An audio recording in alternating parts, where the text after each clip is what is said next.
Pronto, pessoal. Boa noite mais uma vez. Fico muito feliz de estar aqui com vocês em mais um encontro do Vamos Falar de Sexo. E um tema muito legal, sou sujeito a falar, né? Eu gosto de todos os temas, mas como eu comentei com vocês há pouco, esse eu consegui preparar um conteúdo mais imagético, né? Então vai ser um pouco, creio que vai ser um pouco melhor de visualizar, mais dinâmico, mas eu ainda quero dar toda aquela liberdade que a gente tem aqui, tá bom? De vocês participarem ativamente, comentarem, escreverem no chat se quiserem, mas também falar pelo áudio mesmo normal, tá bom? Então, eu vou transmitir para vocês, só quero que vocês me ajudem e digam se está aparecendo. Espera aí, vou compartilhar agora, vê se vai aparecer. Está sim, Matheus. Pronto.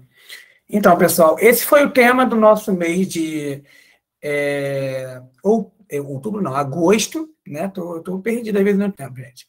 Esse é o nosso tema do mês de agosto, talvez um dos temas que mais chamaram a atenção. Eu não sei se algum chamou mais a atenção de vocês do que esse, né? Esse tema ele já é polêmico por si. Eu assumo que até para eu postar ele no meu status, eu postei ele com assim, tomara que ninguém ache que eu já estou afirmando isso, né? Tanto para o sim quanto para o não, tá, gente? A maioria, se não todas as frases que a gente trabalhou aqui até agora, são frases que, se as pessoas acham que nós realmente pensamos elas, tanto no afirmativo quanto no negativo, hoje em dia as pessoas elas não querem dialogar, infelizmente, né? A nossa proposta de vamos falar de sexo, ela é meio assustadoramente inovadora, porque as pessoas não querem conversar, elas querem te julgar pelo que você aparentemente demonstra, e ela te taxa, ela pode não querer nunca mais te ouvir, entendeu? Então, é uma frase polêmica que mesmo assim eu postei. Mas até porque quem me acompanha sabe que eu estou postando essas frases para serem questionadas. E como sempre, vocês lá no grupo, né, comentaram a frase, eu achei ela muito legal. Toda a contribuição de vocês é sempre muito bem-vinda.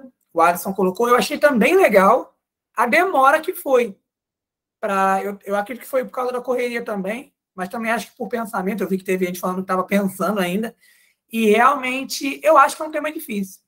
É um tema difícil, e por isso eu dificultei mais ainda ontem, quando eu lancei no meu story do Instagram um contexto muito difícil, moderno, tanto para famílias cristãs, quanto para a família brasileira como um todo, que é uma conversa onde um filho procura os pais, o pai, a mãe, ou os dois, e ele se assume homossexual. E também foi impressionante, foi talvez uma das enquetes com menos participação no meu Instagram, e eu acho que isso tem um pouco a ver com muitos motivos, mas, não saber mesmo, é, responder ou se colocar sobre isso. Eu recebi alguma resposta na caixinha de perguntas e também recebi resposta das enquetes, mas foi pouquíssimas pessoas que colocaram. Eu acho que há também uma preocupação de ser julgado, sabe?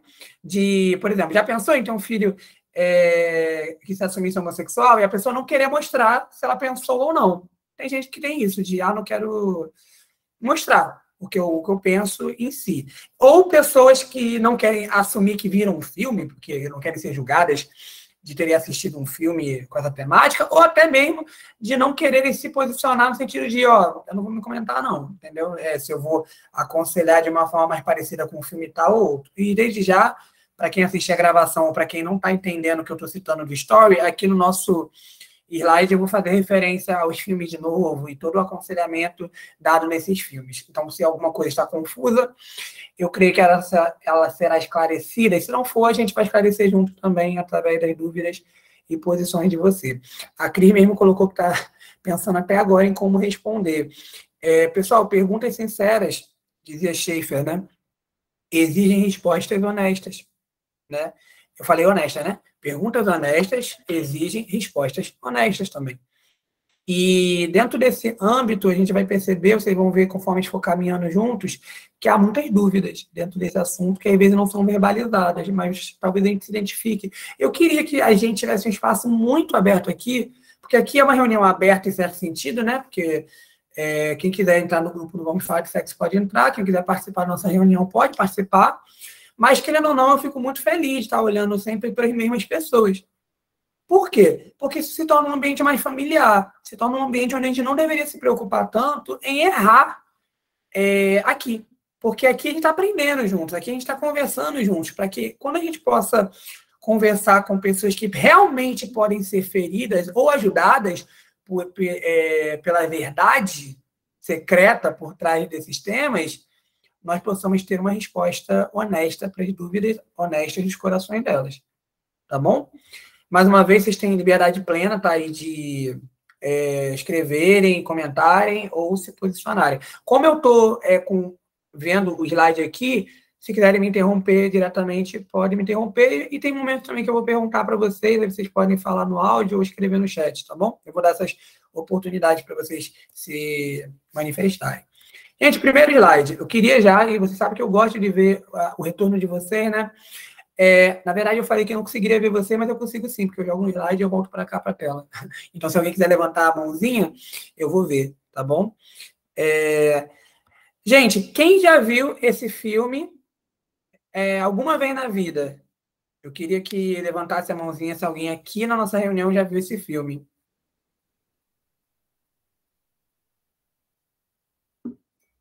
Pelo visto está pro não. Gente, esse filme Orações para Bob, eu vim assistir ele, eu já conhecia ele quando era... o Alessandro levantou a mão, então ele assistiu. Esse filme foi recomendado para mim, eu não lembro por quem, mas foi no Vamos Falar de Sexo.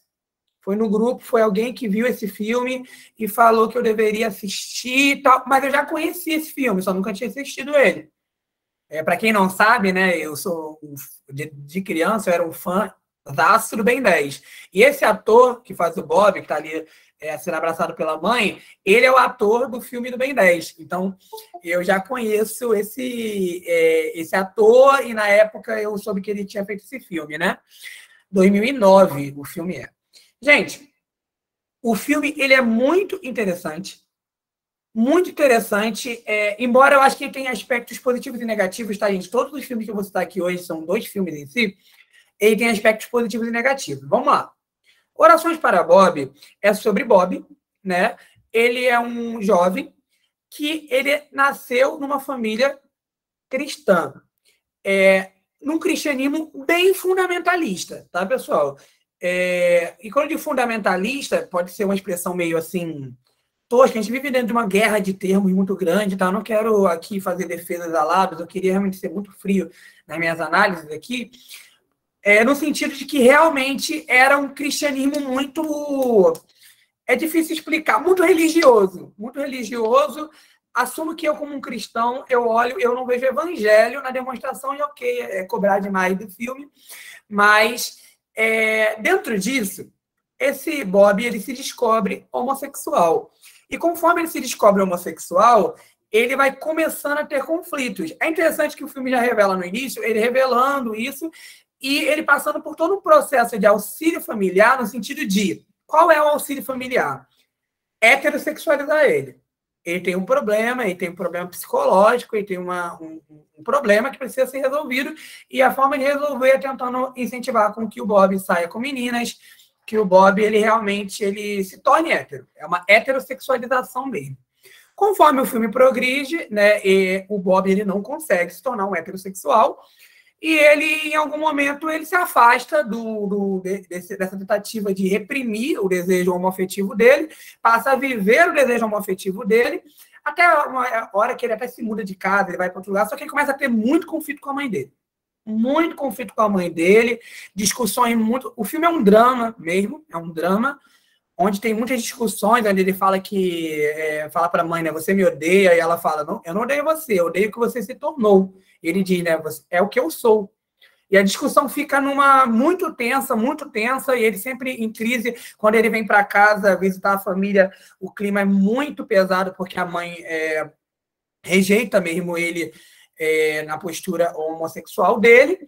Ele tem um namorado no momento do filme, enfim. Só que o Bob ele vai entrando em crise, o Bob se suicida em dado momento do filme, né? E aí a notícia chega e se impacta a vida da mãe dele. E a mãe começa a meio que se questionar, tensa, e ela procura uma igreja, tipo uma igreja contemporânea, que aceita homossexuais. Não lembro se o pastor era homossexual também, mas a igreja é contemporânea, aceita homossexuais dela. E ela vai porque ela sabe que o Bob visitou essa igreja.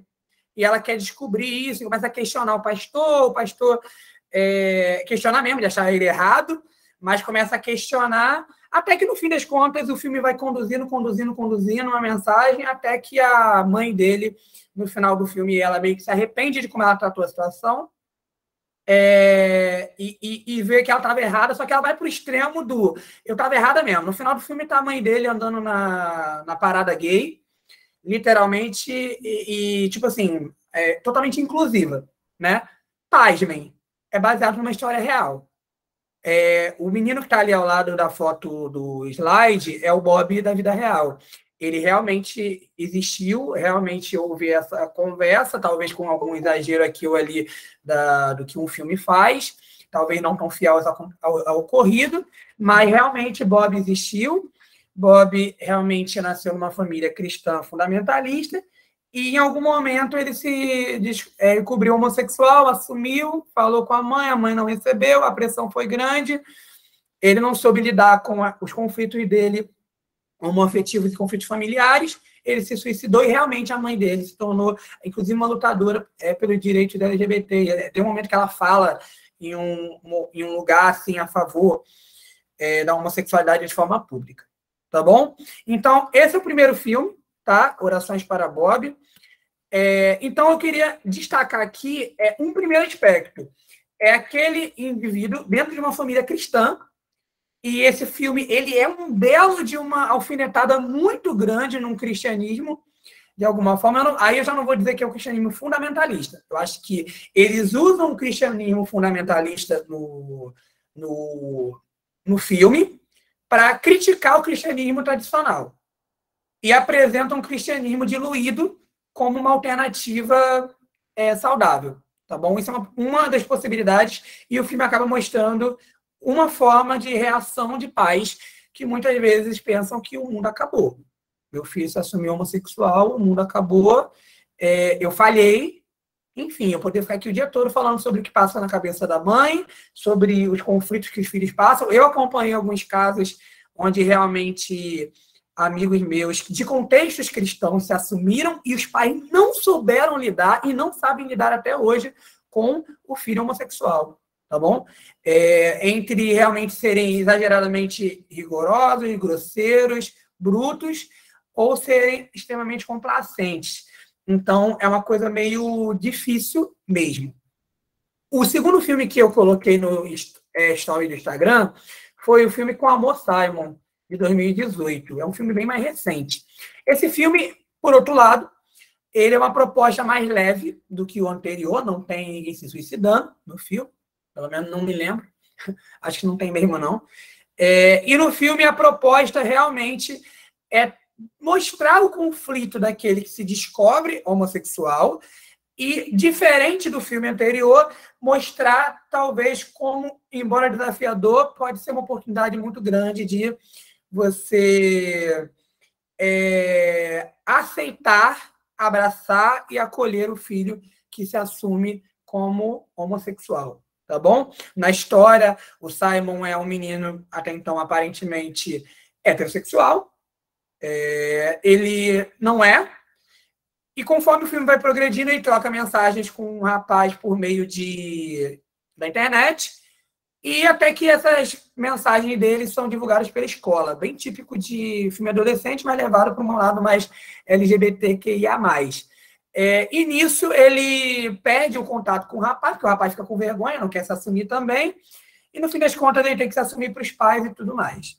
Enfim, e conforme ele vai se assumindo, ele se assume como homossexual, ele acaba encontrando o garoto, né? E eles ficam juntos e tudo mais. É um filme mais romântico, não só romântico no sentido de romance, mas romântico no sentido de trazer uma mensagem positiva para toda a vida homoafetiva e o se assumir que, embora seja tenso, pode terminar de uma forma boa. Tá bom? Esse filme Com Amor, Simon, além da Cris, que se manifestou, que não terminou de ver, né, mas começou a ver, Alguém mais viu aqui do grupo?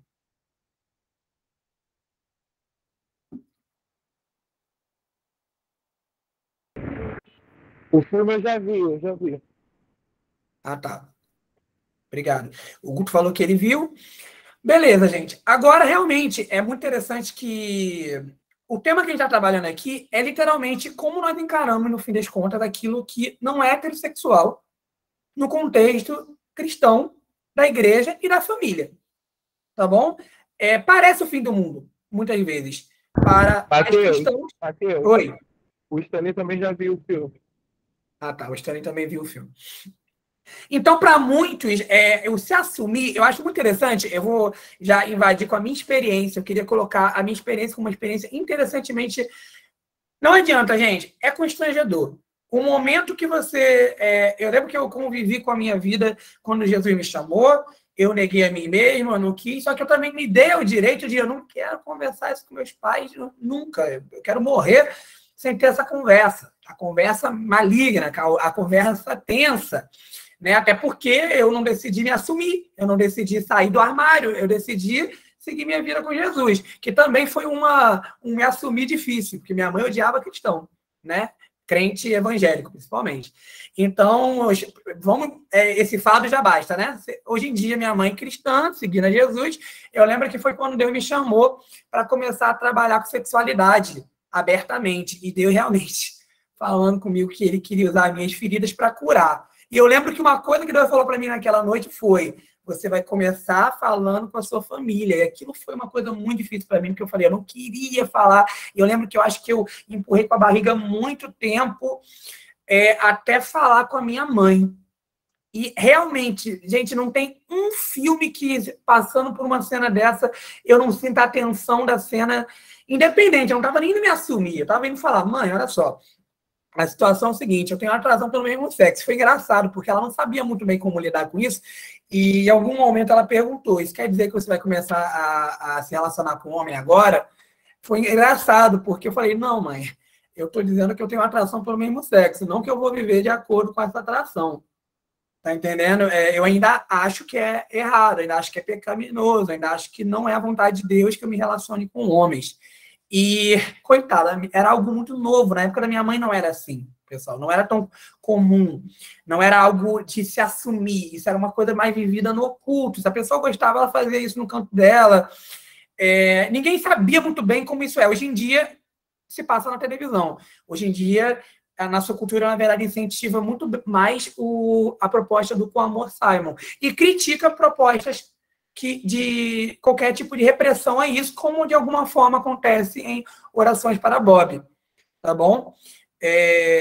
Acredito que, não sei se alguém aqui já viveu a experiência disso também, eu sei que a maioria aqui pode ser que tenha ou não atração pelo mesmo sexo, né? Eu acho que a maioria aqui, pelo que eu conheço, não tem, mas os que têm talvez já tenham vivido uma experiência parecida com essa, seja com a família, ou seja com alguns amigos, quando você reconheceu diante deles que, olha, eu tenho uma atração pelo mesmo sexo mesmo. Porque, querendo ou não, é algo estranho, é fora do comum, né? Então, as pessoas, é algo desconfortável de se falar, e de se abrir, e de se conversar. Principalmente para nós que temos atração pelo mesmo sexo e somos cristãos. Eu lembro que, na verdade, o que eu tenho mais passado ultimamente é ter que explicar para as pessoas por que eu não vivo segundo a minha atração pelo mesmo sexo. E ter que ouvir pessoas dizendo, não, mas você tem que ser feliz. Tá entendendo? E assim vai. E até explicar para a pessoa como funciona a vida e que nem ela faz tudo que faz ela feliz, senão ela ia ser presa, é difícil. Entendeu? Então, eu queria jogar esses dois contrapontos e pensar realmente como nós, hoje na igreja, lidamos, no fim das contas, com pessoas que têm atração pelo mesmo sexo. Mas eu queria ainda tocar em pontos específicos, que são os seguintes, pessoal. Na igreja cristã, acontece muito da pergunta mais comum. Aqui são algumas perguntas que eu elenquei, que são feitas, ou como eu falei para vocês, são tidas na igreja, mas às vezes não são verbalizadas.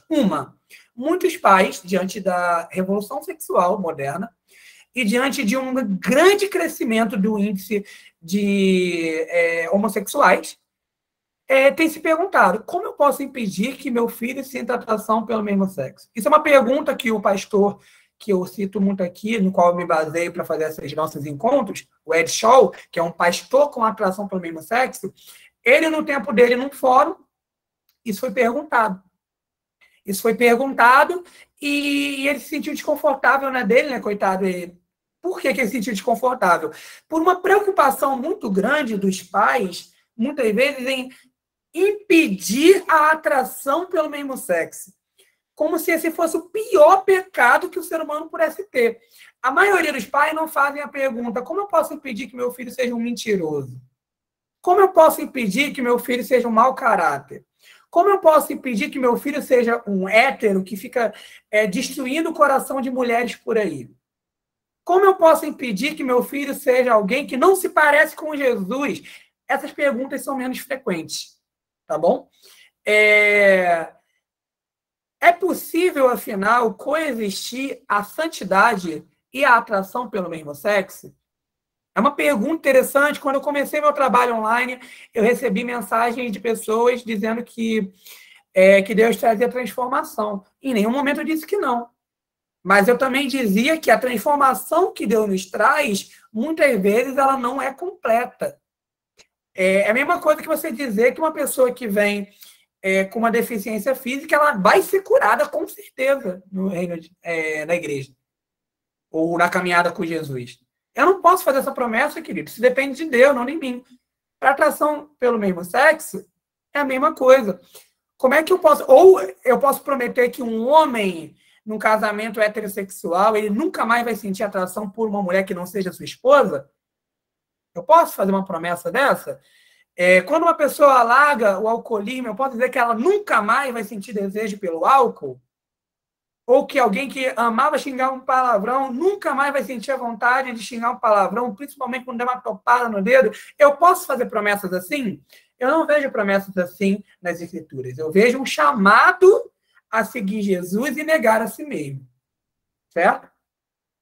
Além disso, podemos nos perguntar: se santidade é heterossexualidade, se essa é a relação de igualdade, do que adianta eu tentar ser um cristão se eu não sou hétero? O que significa isso?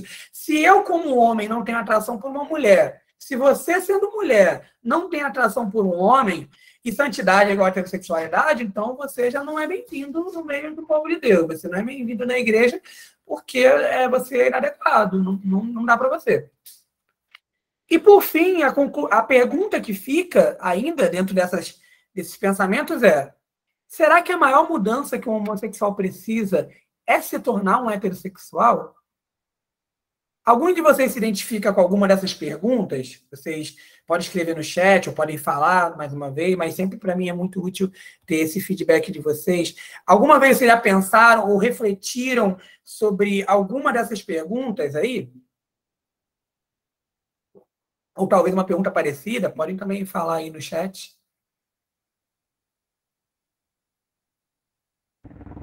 Eu e o Stanley, sim. O Guto e o Stanley, já. Obrigado. Se estiverem escrevendo aí, tá, gente? Eu vou seguindo. Daqui a pouco eu paro para ler as perguntas. Mas fica à vontade de pergunta, colocação, que eu sempre paro e leio, tá? Enfim, eu queria ler para vocês essa colocação que foi a resposta que o pastor deu à pergunta do como posso impedir que o meu filho tenha atração pelo mesmo sexo, que o pastor heterossexual que estava no fórum respondeu. Ele respondeu assim: nós, acima de tudo, queremos que nossos meninos cresçam como cristãos piedosos e maduros. Alguns dos cristãos mais piedosos e maduros que conhecemos sentem-se atraídos pelo mesmo sexo. Então, por que deveríamos sentir tanto medo de que eles cresçam sentindo atração pelo mesmo sexo? A grande questão, eu já falei aqui em encontros anteriores, né, pessoal? A atração pelo mesmo sexo não é pecado. A atração pelo mesmo sexo não é pecado. O problema é o que nós fazemos com essa atração. A partir do momento que essa atração vira cobiça, ela se torna pecaminosa. A atração pelo sexo oposto não é pecado. Mas a partir do momento que ela se torna cobiça, ela se torna pecado. E é claro, a partir também, além da cobiça, se ela também se torna uma prática, ela também é pecado. Não preciso dizer isso. Mas é necessário a gente reformular nossas perguntas e reformular nossas preocupações. Se nós queremos ser cristãos que piedosamente, né, ou seja, tem uma vida de piedade, uma vida espiritual amadurecida, precisamos entender que o grande desafio não é a atração pelo mesmo sexo. Por quê? Porque esse pastor está afirmando que ele conhece pessoas com atração pelo mesmo sexo que são piedosas e maduras. E ele diz até mais, ele diz que as pessoas, alguns dos mais piedosos e maduros são essas pessoas que têm atração pelo mesmo sexo. O que vocês acham dessa colocação? De 1 a 10, alguém tem dificuldade acima de 5 com essa frase aí? Estamos num lugar aqui seguro, mais uma vez, não tem um problema de ter uma opinião, às vezes, contrária, ou uma... Mateus, Oi, pode falar. repete a frase, por favor, a frase. A frase é assim: nós, acima de tudo, queremos que nossos meninos cresçam como cristãos piedosos e maduros. Alguns dos cristãos mais piedosos e maduros que conhecemos sentem-se atraídos pelo mesmo sexo. Então, por que deveríamos sentir tanto medo de que eles cresçam sentindo atração pelo mesmo sexo? O ponto, mais uma vez, desse pastor é lembrar que a atração pelo mesmo sexo do meu filho é algo que eu não tenho controle. Eu não posso controlar se meu filho vai se atrair por mulher, por homem, ou por coisas piores de se atrair. A questão é entender que ser um cristão piedoso e maduro está além da atração que essa pessoa sente. Começaram a escrever aqui. O Pietro levantou a mão. Quer comentar, Pietro, alguma coisa? Oi, Matheus, beleza? Tudo bem? Paz aí. Eu acho que essa última dessa resposta, essa última parte, a parte da pergunta, então por que deveríamos sentir tanto medo deles crescerem sentindo atração pelos mesmos sexos?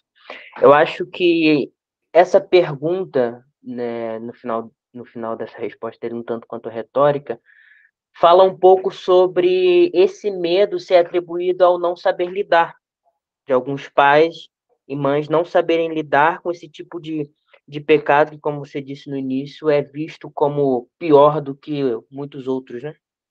Sim, muito legal. O Alisson escreveu aqui também, deixa eu ler para vocês. Ele escreveu assim: eu lido com os meus desejos sexuais por mulheres, amando mais a Deus do que esses desejos pecaminosos. Eu busco me satisfazer e buscar a minha identidade em Deus e não nesses desejos. Acredito que devemos mostrar a todos, isso inclui os homossexuais, um amor maior do que os nossos ídolos, prazeres e pecados. Muito legal, Alisson. O Alisson é assim, gente. Ele tá lá malhando, levantando peso, aí ele vai, escreve uma resposta, joga aqui e volta lá pro peso. Mas ele está conectado com a gente, dá para ver. Então, muito legal essa colocação dele, porque o ponto é, todos nós estamos diante de um desafio, que é o desafio de lidar com os nossos desejos e atrações desordenadas. O que vamos fazer com elas? O Alisson já deu uma pista boa aqui de como lidar com elas. A pergunta que fica, pessoal, e ela é necessária se fazer, principalmente diante da fala desse pastor, peraí, se existe a possibilidade de cristãos terem a atração pelo mesmo sexo e ainda assim serem piedosos e maduros, a pergunta que fica, então, é o seguinte: tá bom, santidade e heterossexualidade não são sinônimos. Então, o que é santidade? E eu acho que a gente precisa profundamente pensar um pouco nisso. A santidade, e eu estava meditando nisso essa semana, eu tirei para orar durante a semana o Pai Nosso, e eu estou me detendo em parte dele a cada dia. Ontem eu fiquei no Pai Nosso, e hoje eu peguei esse que está nos céus e seja santificado o teu nome. Ou santificado seja o teu nome. E eu fiquei pensando em santidade. Né? Eu não relacionei com o nosso encontro de hoje à noite, não, mas depois, quando eu fui chegando à noite, eu lembrei, falei, cara, que interessante, eu estava refletindo sobre isso mais cedo. Que santidade é um atributo de Deus ser quem ele é. É a identidade de Deus, é a bondade de Deus, é a glória de Deus, é a misericórdia de Deus, é a pureza de Deus. Tudo isso é Deus por quem ele é, e não há outro igual. É por isso que a gente canta, só tu és santo, né? A gente canta, só tu és santo. Porque só Deus é ele mesmo. Não tem outro Deus, não há outro ídolo, não há quem se assemelhe a Deus. E a santidade, quando ela chega a nós, aí é quando Deus fala, sede santo como eu sou santo. É um convite de olharmos para Deus e imitá-lo, pois somos imagem de Deus. Ao sermos imagem de Deus, nós somos chamados a revelar Deus. É claro que por conta do pecado, a gente se desconectou de Deus de tal modo que a gente não consegue encontrar em Deus mais um relacionamento de modo a imitá-lo. É por isso que Jesus entra na história. Quando Jesus entra na história, Jesus ele é a revelação exata. Ele é a imagem do Deus invisível.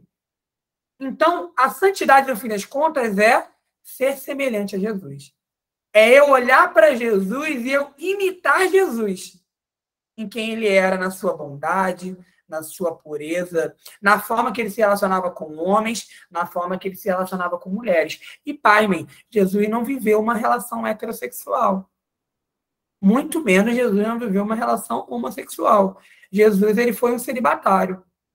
Então, como o Alisson colocou aqui, pelo visto, é muito maior do que qualquer desejo que houvesse em Jesus, qualquer atração por coisas boas ou não, Jesus escolheu ser fiel ao Pai. Ele escolheu obedecer a Deus. Ele escolheu amar Deus sobre todas as coisas, na prática, não só na teoria. Então, quando somos chamados a sermos santos, não é um chamado à heterossexualidade, mas um chamado a sermos semelhantes a Jesus. Vocês têm essa compreensão de santidade? Ou talvez santidade para vocês seja um checklist? Ou talvez santidade seja o quão evangelicamente correto eu sou, o quão gospel eu sou, o quão as pessoas olham para mim e dizem, olha ali o crente. Ou será que o meu conceito de santidade está profundamente atrelado a quem Jesus é? Isso é algo que a gente precisa refletir um pouco ainda. E ainda queria complementar logo com a fala do próprio Eric Shaw no livro, fala não, né? Com o escrito dele, que diz assim, como filhos de Deus, porque agora esse é o nosso status, né, queridos? Nós não somos mais criaturas perdidas, nós não somos mais filhos da ira, nós somos filhos adotados de Deus em Jesus. Devemos imitar Deus. Amar como ele, ou seja, semelhante a ele, tá? É amar como ele amou. Ou seja, com o mesmo amor que o levou a se sacrificar em nosso lugar na cruz. E esse amor que Jesus teve por nós, ao ponto de se sacrificar no nosso lugar, foi um amor que amava mais a vontade de Deus do que o seu próprio conforto. É lindo a gente ver no Getsemane Jesus orando e dizendo, Pai, afasta de mim esse cálice. Afasta de mim esse cálice. Mas, todavia, seja feita a tua vontade, não a minha. Eu sempre digo, quando os soldados vieram junto com Judas Iscariote, Jesus percebeu que Deus respondeu a segunda parte, seja feita a tua vontade. E Jesus sabe o que ele fez diante da resposta de Deus? Ele se entregou. Ele se submeteu. Tá certo? Então, assim também, se somos santos, nós estamos dispostos a nos sacrificar também na cruz de Cristo. No sentido de que estamos dispostos a negar nossas vontades, a negar os nossos sonhos, a negar os nossos desejos que vão contrário à vontade de Deus, a quebrar diante de Deus os nossos ídolos também. Isso é santidade. Isso é imitar e ser semelhante a Jesus. Alguém quer comentar alguma coisa? Fiquem à vontade, tá, pessoal? Alguém quer comentar alguma coisa? Pode falar. Matheus, tá me ouvindo? Uhum. Ah, perfeito. Então, eu estava conversando aqui com o Stanley sobre isso, né? Nós dois, como homossexuais que estamos, né, na igreja, frequentando, eu mais ainda, mas ele também se identificou com isso, graças a Deus por isso. A gente é novo, tanto para mim quanto para ele, ouvir que Deus não está preocupado com a nossa atração sexual, né? Que Deus está preocupado em sermos parecidos com ele, né? Estarmos mais junto dele, ficarmos mais parecidos com ele, não por questões homossexuais ou heterossexuais.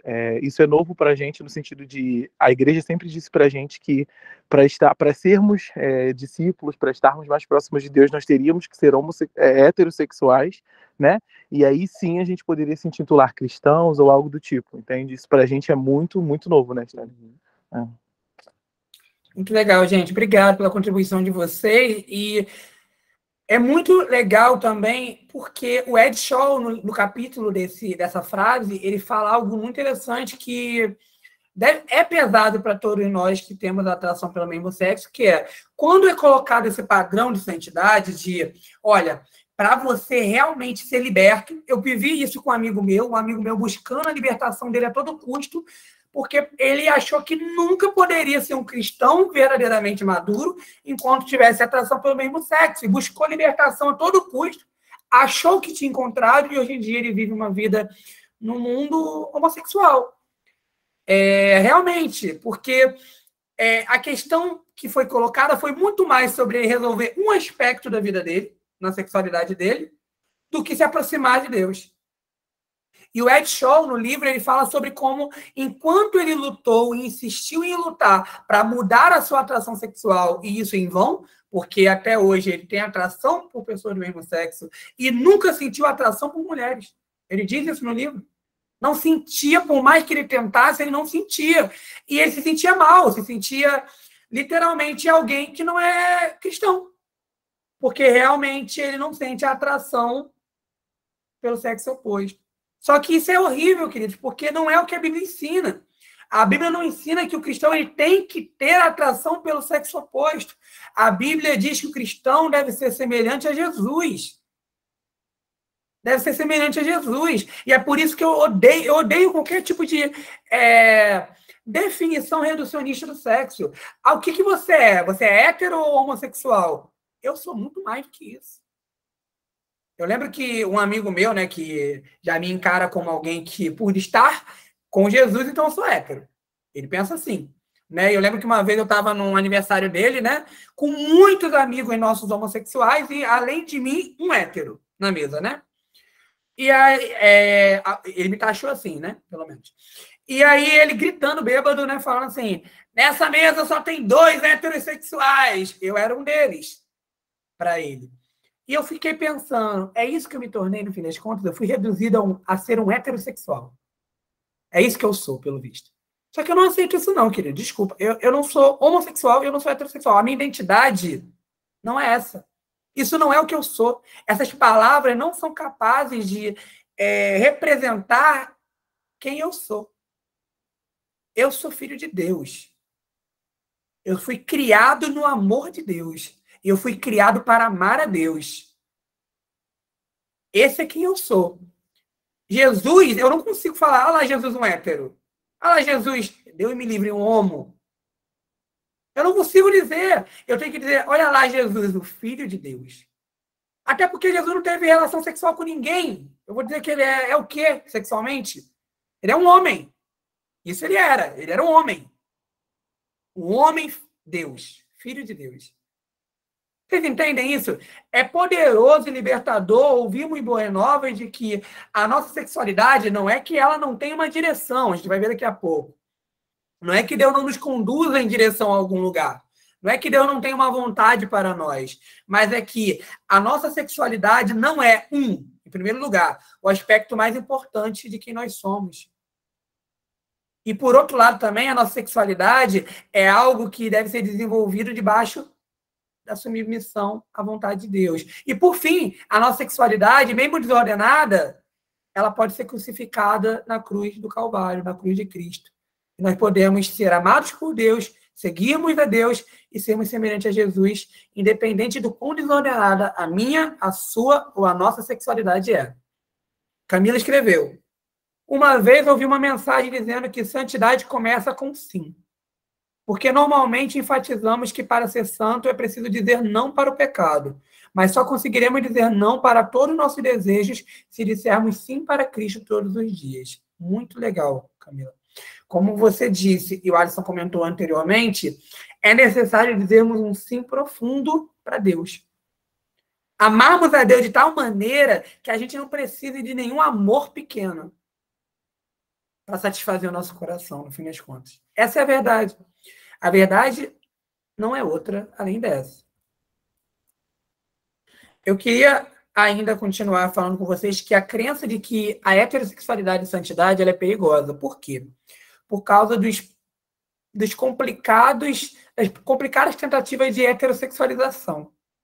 Tá? É normal quando um homossexual se aproxima da igreja e ele vai para a igreja, agora a gente quer tornar ele um hétero. Então a gente começa a colocar roupas héteros nele, né? Entendam isso, porque é engraçado, né? Heteronormativas, tá? E também não estou falando no sentido mais político, ideológico da coisa. Estou falando do que talvez a cultura diga que é um perfil heterossexual.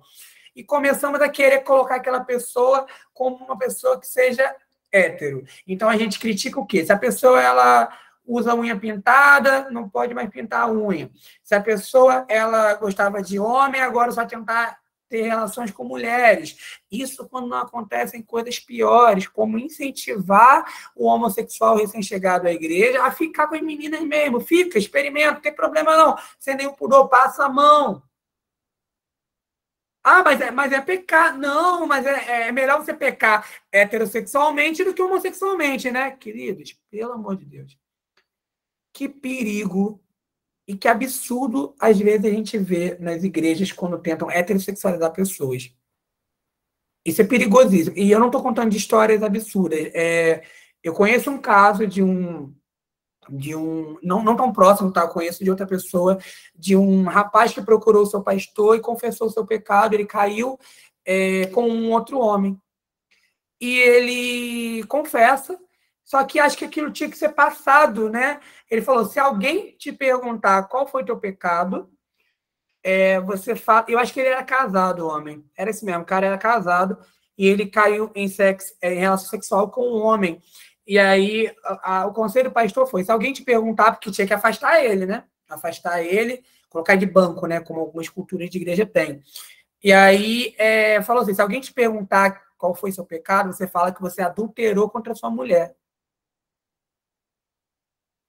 Gente, é muito louco como a gente tenta polir certas coisas absurdas com outro pecado, mas é um pecado menos pior na cabeça das pessoas. Existe isso, gente, pecado menos pior?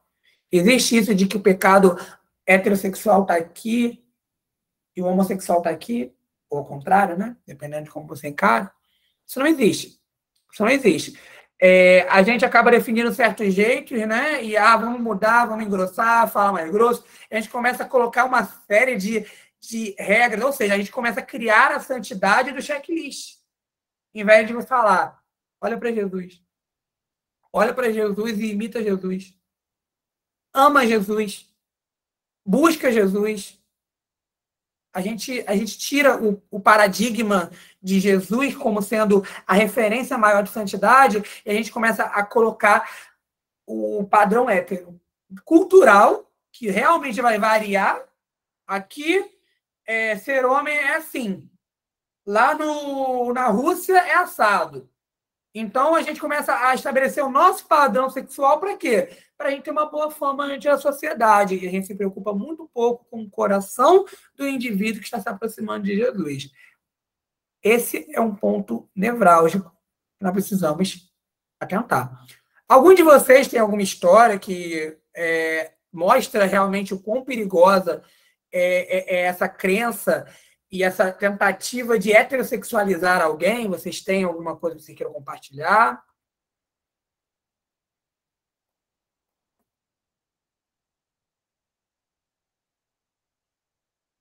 Não? Matheus. Pode falar. Então, eu não diria... O Stanley foi embora, ele teve que ir para casa, mas eu já mandei o link para ele entrar também. Eu não sei, foi perigosa, né? Tipo, em parte. Mas você é meu amigo no pessoal, você sabe disso. E eu namorei com uma menina, né? Que eu gostei muito.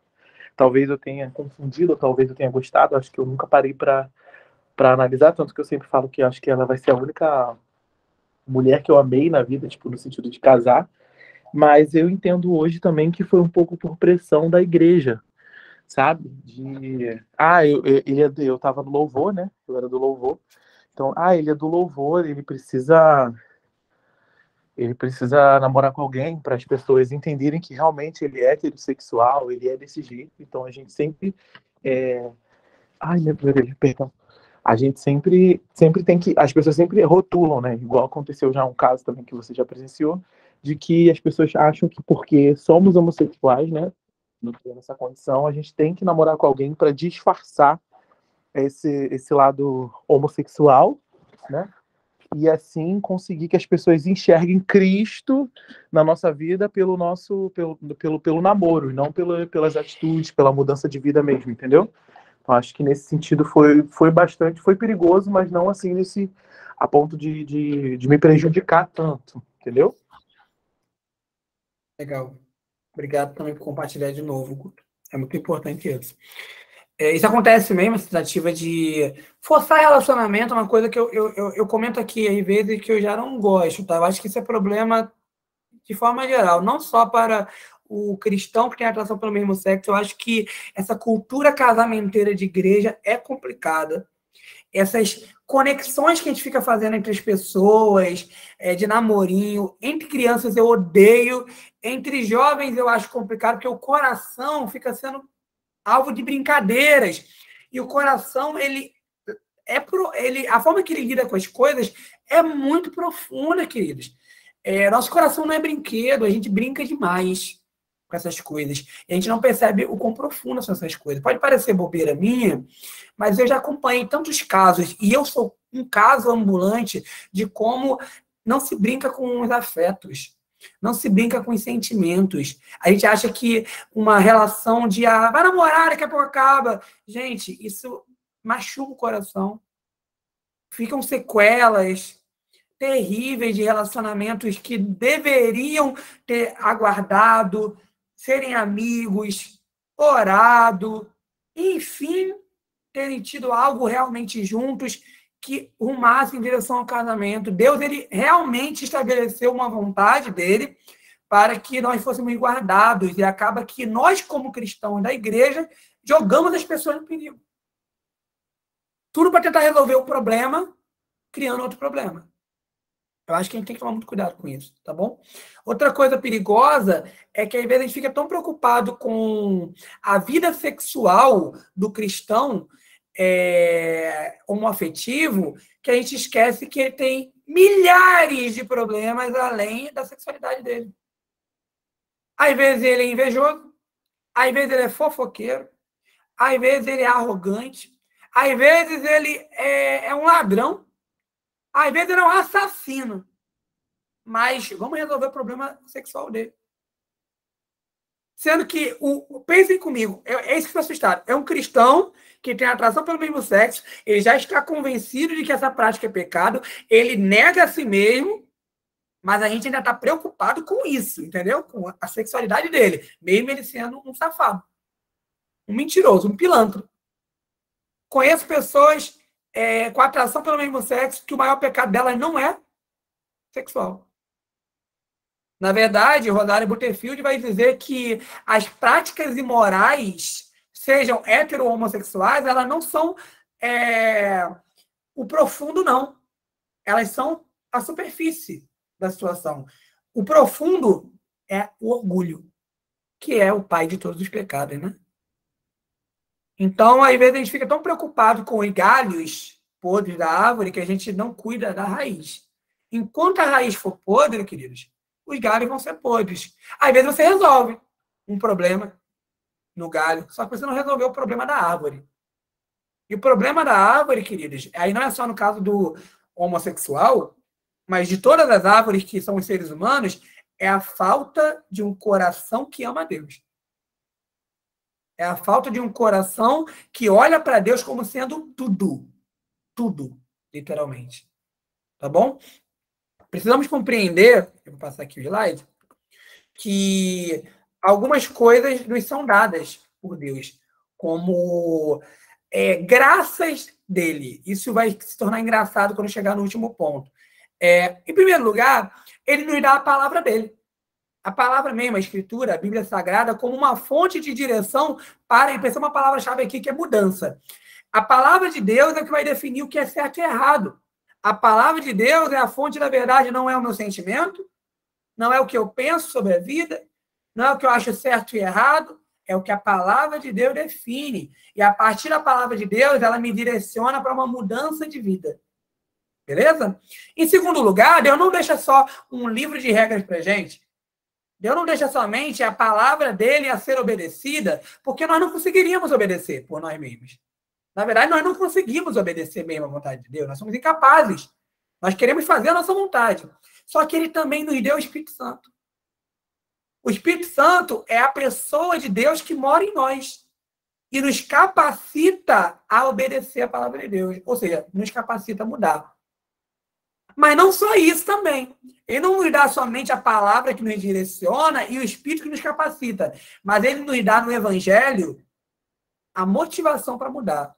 Quando olhamos para Jesus e vemos o que Jesus fez por nós, queridos, a gente está falando muito aqui sobre fazer a nossa própria vontade. Jesus, ele escolheu morrer. Quando a gente olha para Jesus e vê, Jesus não precisava ter feito aquilo. Jesus podia ter mandado todo mundo para o inferno. Vai todo mundo para o inferno, não vou salvar ninguém. Eu morrer por vocês? Duvido. Mas não, ele nos amou, ele deu a vida dele por nós, sabe? Por que eu não vou dar a minha vida para ele agora? Se eu só tenho vida por causa dele? Vocês entendem? Essa é a motivação. Agora, pasmem. Aos que têm luta na área da sexualidade, eu quero dar um susto em vocês. Não achem isso tão ruim. A luta de vocês na área da sexualidade, não. Sabe por quê? Porque a luta de vocês, e a minha, tá? Isso dói mais em mim aqui. Essa luta que nós temos na área da sexualidade, tanto a atração pelo mesmo sexo quanto a atração pelo sexo oposto, ela nos força a mudar. Sabe por quê? Porque, meus amigos, se eu não tiver uma vida diante de Deus, eu caio. Eu preciso mudar. Eu preciso mudar a minha forma de viver, senão eu não estou perto de Deus. Eu nunca oro tanto quando eu estou em luta profunda na área sexual. Isso eu estou confessando para vocês aqui, tá? Quando eu estou com luta na área sexual, é quando eu mais oro. Oro mesmo, falo com Deus o tempo todo de Senhor, tá difícil, Senhor, tá complicado, Senhor, não me garanto, Senhor, não me deixa nem ser tentado. É quando eu estou realmente orando e falando com Deus tudo, eu estou perto dele e chorando. Sabe por quê, querido? Porque a minha luta com a atração pelo mesmo sexo, ela me leva para perto de Deus, porque eu viro uma criança perto de Deus, sabe? Porque eu fico assim, meu Deus, eu não sei o que fazer, porque eu não tenho poder, não tenho força. E é Ele que me abraça, é Ele que me acolhe, é Ele que me fortalece nesse momento. E eu não tenho para onde correr, não, sabe? Não sei vocês. Não sei para onde vocês correm. Eu só tenho Deus para correr quando eu estou na minha luta sexual. Quando eu sinto vontade de pecar contra Deus, eu corro para Ele dizendo, meu Senhor, o que eu faço? Eu vou te largar. Só que quando eu corro para Ele dizendo que eu vou largar Deus, Ele me segura. E não deixa eu largar Ele, não. Então, se surpreendam que Deus ele usa a nossa luta sexual para nos aproximar dele.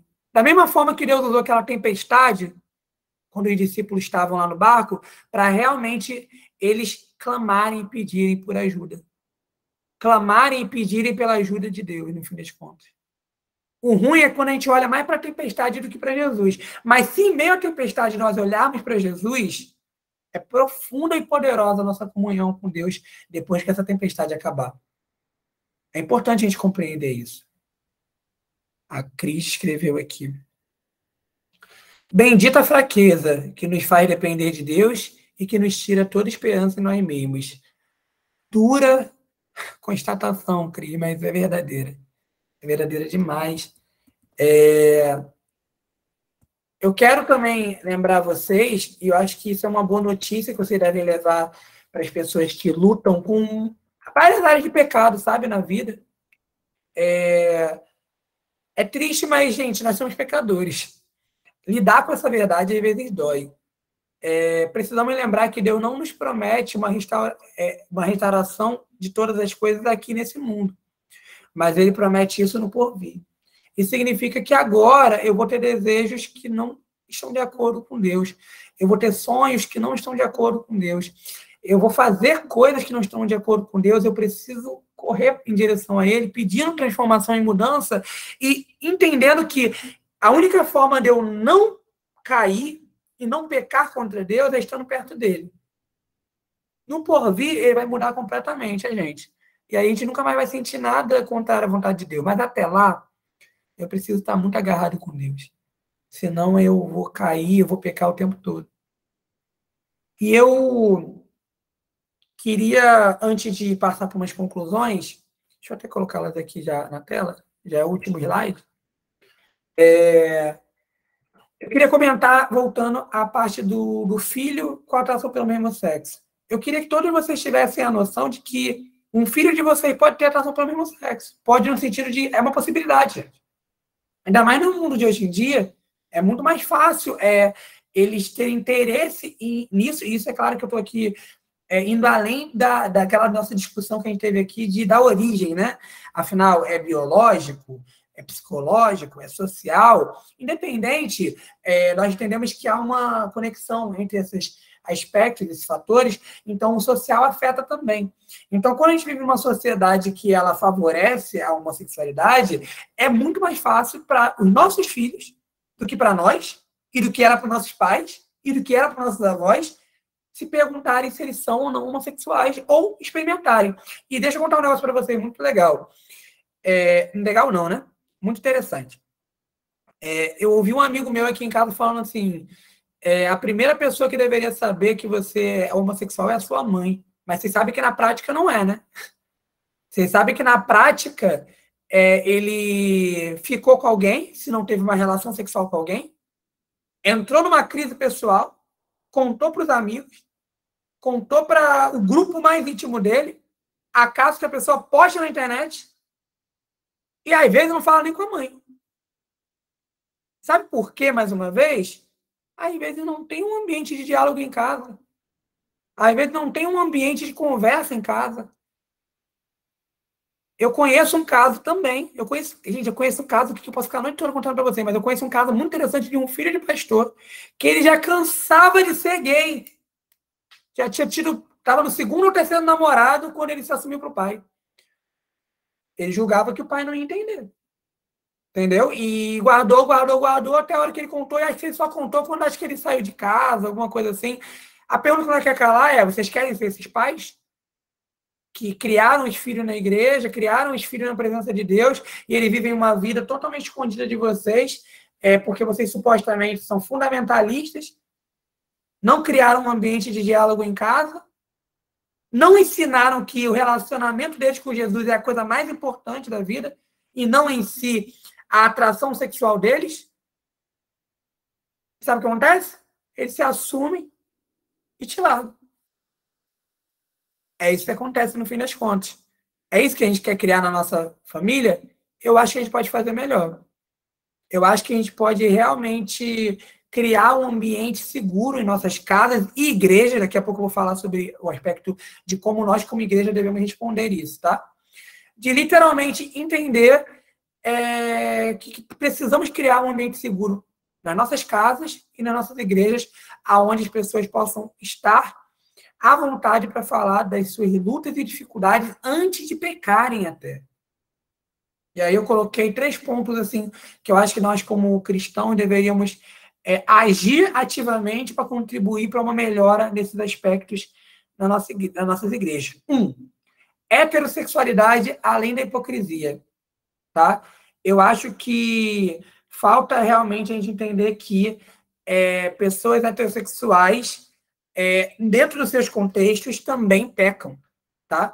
A gente passa muito pano para pecados heterossexuais, como, por exemplo, adultério da vida, que passam despercebidos em algumas igrejas, como realmente um rapaz na igreja namorando 40 garotas no ano. Estou exagerando, mas eu conheço casos que namoram 3 vezes por ano, que troca de namoro assim o tempo todo. E eu fico assim, gente, o que é isso? Mas é heterossexual, está experimentando, está vendo se dá certo, não deu certo. Mas para a gente está tudo bem. Afinal, ele é um heterossexual. Tá tranquilo. Tá vendo pornografia. Vocês estão entendendo, pessoal? a gente acaba relevando algumas coisas que, para o homossexual que olha para isso, ele olha a igreja como um lugar de hipócritas. Sabe o que ele faz? Eu não quero ficar nesse lugar. Até porque, às vezes, o homossexual pensa mesmo, quando eu for para Deus, eu vou levar a sério, entendeu? Aí ele vê o hétero não levando a sério, ele fala, não vale a pena, não. Melhor continuar vivendo como eu estou vivendo. Agora, um segundo aspecto é falarmos de sexo, honestamente, nas nossas igrejas. É a minha proposta. E a proposta de vocês aqui também. A gente precisa entender que está todo mundo lutando na área sexual de alguma forma, pessoal. Sexo não pode se tornar um artigo de luxo na igreja. Todos nós estamos lidando com isso. As séries da Netflix estão falando e mostrando isso. Os filmes estão falando e mostrando isso. A intenção do Love, Simon é tentar, de alguma forma, mostrar, ó, pode ser melhor, pais. Sejam assim. Eu vi uma cena outro dia de uma série que mostrava a mãe sendo completamente assim favorável de, poxa, filho, tá tranquilo. Desculpa se eu mostrei para você que não estava tranquilo você me contar. Aí você mistura elementos positivos, que é a mãe entender que precisa criar um ambiente seguro, mas também o beleza, show de bola, isso mesmo, você é bissexual, que bom. Que bom. Não tem problema. Mas está falando que é bissexual para me agradar? Pode falar que é homossexual. A mãe diz na cena. E você fica assim, sendo ensinado pelas séries da Netflix. Como lidar com seus desejos. Hoje em dia, a maioria das produções LGBTQIA+, elas estão tentando mostrar que está tudo bem. Está tudo bem você se sentir assim, está tudo bem você se descobrir assim, está tudo bem você ser assim. E fazer o que você quiser fazer. Importante é ser feliz. Só que, será que o final dessa jornada é felicidade mesmo? E a gente... Aí, sexo se fala na música, na série, no filme, mas na igreja não pode, porque sexo é um tabu nas igrejas. Aí sabe o que acontece? Pecados sexuais escondidos. Deixa eu falar uma coisa muito verdadeira.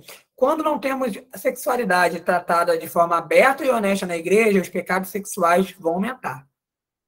Tá bom? Pode surpreender vocês, mas é isso que acontece. Igrejas mais rígidas na área da sexualidade, onde não falam, tudo é proibido e tal, é onde mais tem problema na área sexual, tá? Isso dá para ver por índice, tá? Realmente é fato. É onde mais tem pecados grotescos na área da sexualidade. Porque tudo é muito proibido. Legalismo é um perigo, pessoal.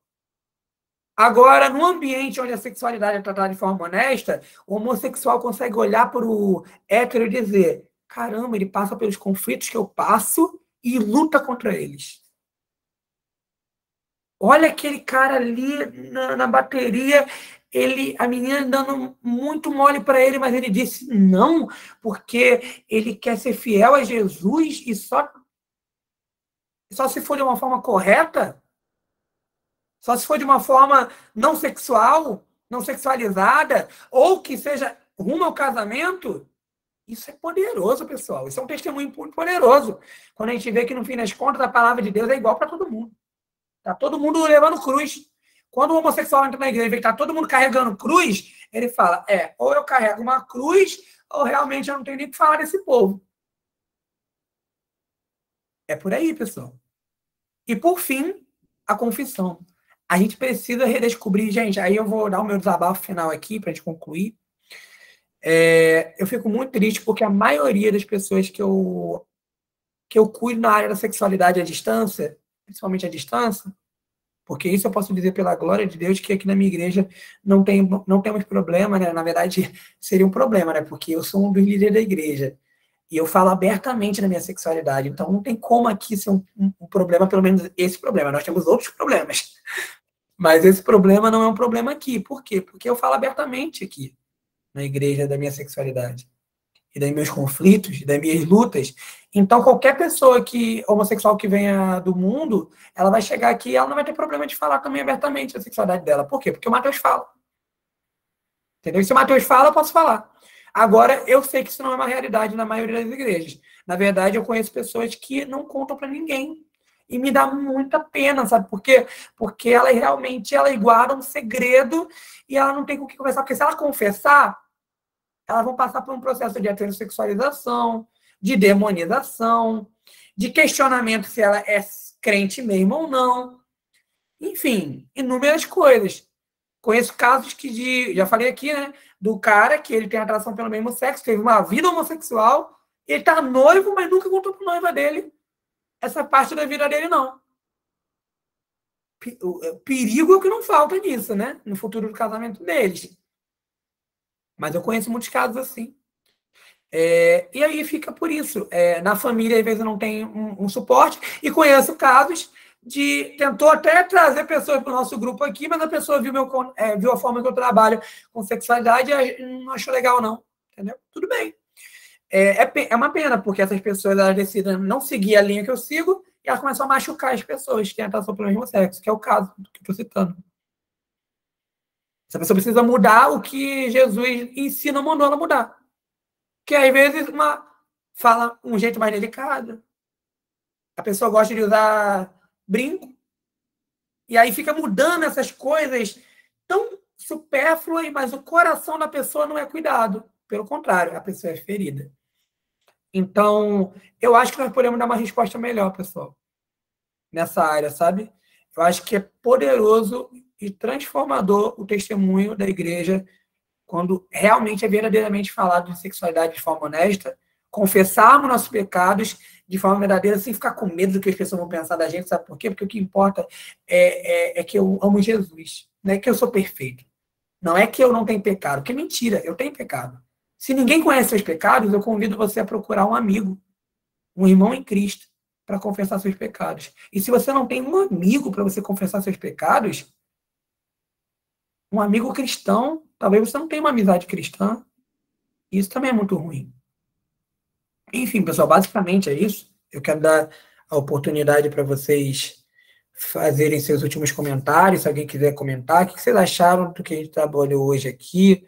Se quiserem escrever, vocês podem escrever. Se quiserem falar, vocês podem falar. Mas eu fico aqui no aguardo do retorno de vocês, enquanto eu anoto o nome de vocês, para o controle de presença. Pode falar, pessoal. Quem quiser e quem estiver escrevendo, eu aguardo um pouquinho também.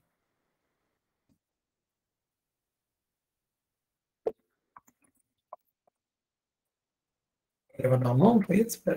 A Milena escreveu, muito bom, esclarecedor, edificante. Amém, Milena.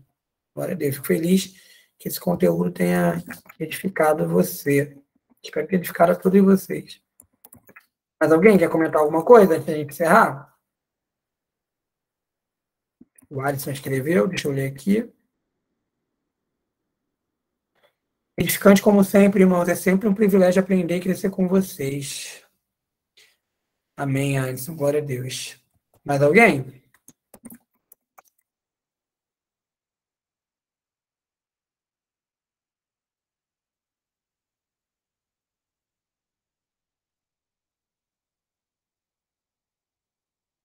Não?